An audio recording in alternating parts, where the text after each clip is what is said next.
UPSC 2022 में पूछा गया आसान सवाल है। देखते हैं ये सवाल क्या है। तो सवाल है कंसीडर द फॉलोइंग स्टेटमेंट से। पहला स्टेटमेंट है other than those made by humans nano particle does not exist in nature.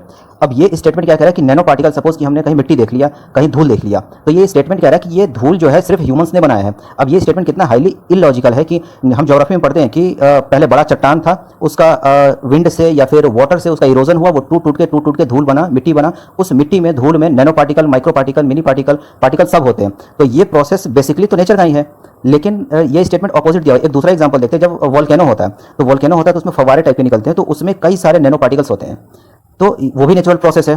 तो ये स्टेटमेंट गलत है। अब दूसरा, जब ये स्टेटमेंट आप गलत करते हैं तो देखते हैं ऑप्शन ए और ऑप्शन सी एलिमिनेट हो जाता है। तो अब आप 50-50 पे आ गए हैं, तो आपको रिस्क लेना है। अब दूसरा स्टेटमेंट पढ़ते हैं। Nano particle of some metallic oxides are used in the manufacture of some cosmetics.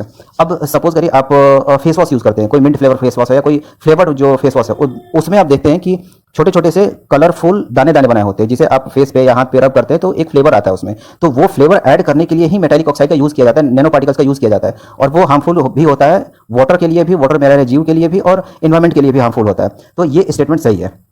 अब दूसरा स्टेटमेंट सही है तो, और पहला गलत है, तो दूसरा और तीसरा किसमें, डी में, तो डी करेक्ट आंसर है।